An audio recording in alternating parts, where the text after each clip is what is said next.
So what we're looking at today is just starting with a blank piece of watercolour paper, and we're using the paints, the Majello Mission Gold.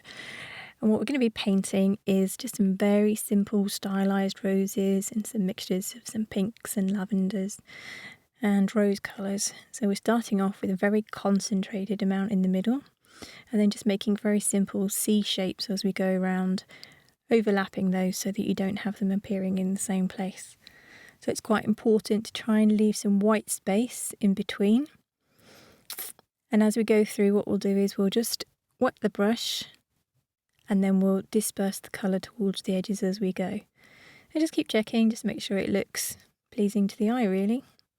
And so we're going to keep that up all the way around until we have as many layers of petals as we think is appropriate.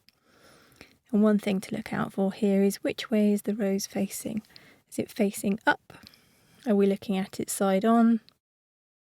Is it a backwards view? So obviously here we're doing more of a looking down onto the rose, and you can see it opening up from the centre. So it's very dark in the centre where the shadows would normally be, and pale around the outside where the sun's coming through. These are obviously just stylised roses, so they're very simple. No need to get too complicated about it. And these make lovely, simple greetings cards, or I make tags with them. I think it's just a very relaxing, very therapeutic way to paint and not take yourself too seriously. So there we're just adding some darker pigment into the edges of the still wet watercolour, which allows the pigment to seep up and it looks like extra shadow.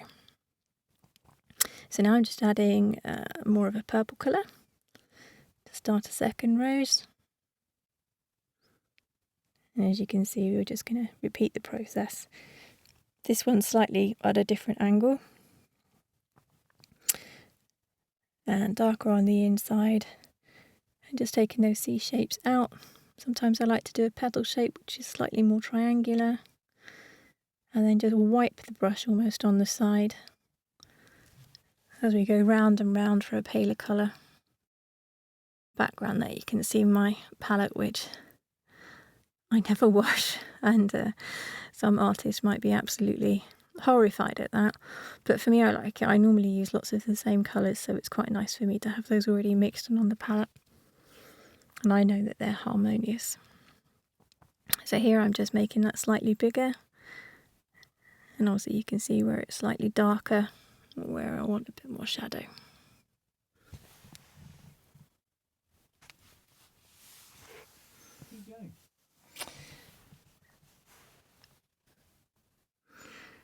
So we're just making that petal lighter and lighter and slightly bigger, and just keep going and you'll feel when it's right. And just adding a bit more pigment there around the edge. And that's quite nice. That's something then that gives it a little bit of depth. It's very important to keep the white space. White space is something that gives not only depth, but it gives the character to these roses. And now I think we're going to go in, and we're going to go in with the opera pink, which is it's very, very bright. It's not for everyone, and I think here we tone it down a little bit with some rose madder. Opera pink is sort of shockingly neon pink, but can actually look lovely when you mix it with other colours. It's beautiful. So just doing the same operation here, and you can do pages and pages of these. And sometimes I like to do a page of them and then just cut out whichever angle it is that I like the best. And you can see the hints of the opera pink there coming through with some of the darker pink. As you would get in nature, you never normally get just one colour. You normally have mixes of colours if you look carefully, the lights and the shadows. And that's good. Looks quite nice with when you fade, just add a bit more water and fade around the edges. So now we're going to just do a couple of leaves, just very simplified leaves. And this is a mixture of a sap green and quite a bright green, and a lot of bright colours. And then we'll add a bit of darker sap green in towards the end into the still wet paint, just to give it some depth. And just be very careful that you don't put your hand in it, which is my favourite trick. So just a couple more leaves just to break up that expanse. Also, you decide how many leaves and where you want them. Just very simple 2 brush strokes. Pull the brush towards you. And it's up to you how bright you like them. I'll say I like my colours very bright. A few more leaves going in there.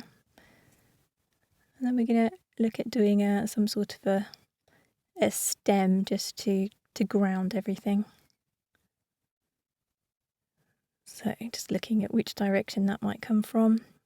So this is a mixture of the sap green, a tiny little bit of brown, just to dull it down a bit, which can actually make the other colours look brighter. And then just a few little jagged bits coming off of the main stem, just to look like thorns or new buds coming through. And then just adding a few more there. And that is our little painting for the day.